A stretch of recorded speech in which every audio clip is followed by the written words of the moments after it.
Coffee எடுத்துக்கோங்க. பொண்ணு வீட்ல நாங்க வசதி எதுவும் எதிர்பார்க்கலங்க. வர்றவ வீட்டுக்கு லட்சணமா பாந்தமா ஒழுக்கமா இருந்தா போதும். அடி இவள உன்ன மாதிரி பொண்ணு வீட்டுல எதிர்பார்த்தாங்கன்னா அவனுக்கு கல்யாணமே நடக்காது. ஏன் என் பையனுக்கு என்ன? இந்த ஊர்லயே ஒழுக்க சிலனா இருக்கான்னா அது என் பையன் தான். அப்புறம் இந்த பொண்ணு பேரு கௌசல்யா. படிப்பொண்ணு பெருசா இல்ல, இருந்தாலும் அம்மா கேக்குற மாதிரி பண்பான பொண்ணு. நாங்க பார்த்து என்ன பண்றது? கட்டிக்கு போறவெல்லாம் பார்க்கணும். அதுவும் சரிதான். எங்கடா அவன்? சொல்லிட்டேங்க ஐயா, இப்போ வந்துருவாரு. என்னப்பா? வரன் கொண்டு வந்திருக்காருப்பா, பார்த்து பிடிச்சிருக்கான்னு சொல்லு. வர்ற முகூர்த்தத்திலே முடிச்சிடலாம்.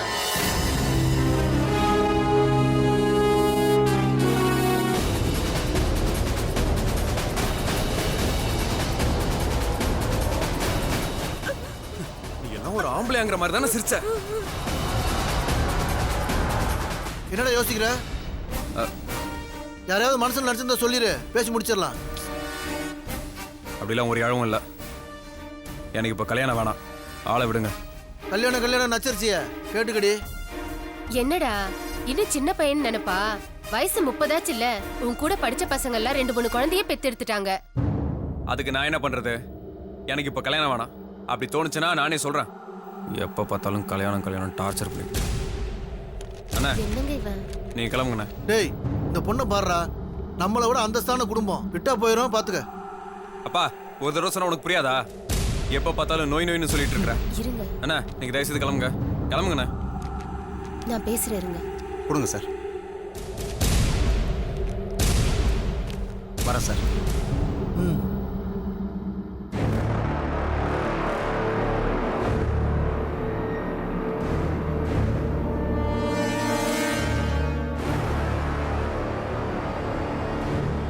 என்னடா? ஒன்றும் இல்லைண்ணே. சொல்றா, ஏதாவது மேட்ரா? ஆமாண்ணே. என்ன? அந்த அன்பு அடுத்த வாரம் ரிலீஸ் ஆகிறாங்க.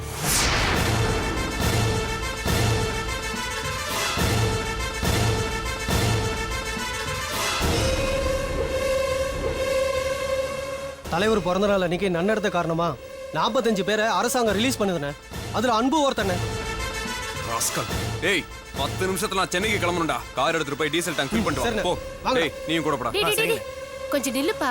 எங்கடா போற? இன்னும் என்ன சின்ன பையன் நினைச்சிட்டு இருக்கியா? மா அன்பு வெளியே வரக்கூடாதுமா. அப்படி வந்தா அவன் பணமா தான் வரணும். டேய் என்னடா? அவன் ஒரு சுண்டாக்கா, அவனை போய் இன்னும் எதிரியா நினைச்சிட்டு இருக்க? விட்றா. எதிரில என்ன பெருசு சிரிச்சு? எதிரி தான்ப்பா. அவனை போட்டாதான்ப்பா என் மனசு ஆறும். வேண்டாண்டா, அப்படியே அவனை பழித்திக்கிறதா இருந்தாலும் அது அப்பா கிட்ட விட்டுரு, அவர் பாத்துக்குவாரு. நீ போகாதடா. இல்லம்மா, என் கையாலதாம்மா அவன் சாகணும். சொன்னா கேளுடா, வாழ வேண்டிய வயசு. அவனை கொன்னுட்டு நீ ஜெயிலுக்கு போனா உன் வாழ்க்கை என்ன ஆகுறது? இப்ப நான் கல்யாணம் வேணான்னு சொல்றேனே, அதுக்கு காரணமே அந்த ராஸ்கல் தான். அவனை பொலி போட விட மாட்டேன். என்னங்க இது? டேய் ஒளிஞ்சதுன்னு நினைச்சேன், மறுபடியும் முளைக்குது. என்ன பண்ணலாம்? அவன் அழகா தப்பிச்சு வருவான். உன் வேலை என்னவோ அத மட்டும் பாரு. புதக்குழியா இருக்கிற பாதைக்கு போக வேண்டாம்னு சொல்றேன், நீங்க கேட்க மாட்டேங்கிறீங்களே. எல்லாத்துக்கும் கடைசியா ஒரே ஒரு வார்த்தை சொல்றேன் அத்தை. தெய்வம் கொடுக்கறத யாராலையும் தடுக்க முடியாது. தெய்வம் கொடுக்க மறுக்கிறத யாராலையும் கொடுக்கவும் முடியாது. தங்கதுரைக்கான தண்டனை ஆண்டவனோட கைவசம் தயாரா இருக்கு. முடிஞ்சா நீங்க காப்பாத்திக்கோங்க. பிரியாணி பாத்திரத்தில் நெய், கடலை எண்ணெய், பட்டை, மராட்டி மொட்டு, கல்பாசி, ஏலக்காய், பிரியாணி இலை, வெங்காயம், பூண்டு, முந்திரி, பிரியாணி மசாலா, தக்காளி, கல் உப்பு, மஞ்சள் தூள், கொத்தமல்லி, புதினா சேர்த்து நன்கு வதக்கவும்.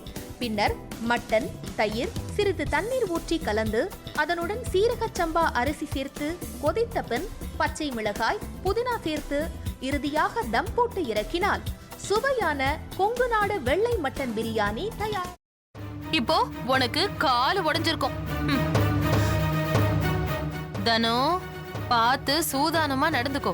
இந்த வீடு பயங்கரமான காடு மாதிரி, யாரு அழிப்பாங்கன்னே தெரியாது. அக்கா, இப்ப நான் என்னக்கா பண்றது? யோசிக்கவே யோசிக்காத.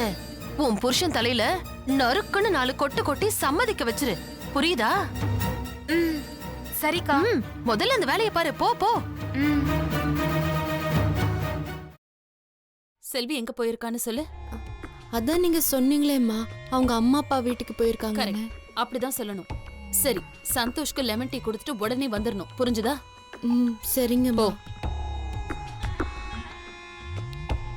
எப்படி? ஐயோ, உனக்கு கிரிமினல் மைண்ட் இல்லடி, நீயே கிரிமினல் தான் என் தங்கம். ஒரு நிமிஷம். இதோ வரேங்க. நல்ல லூசு குடும்பம்டா அது, என்ன சொன்னாலும் நம்புதுங்க.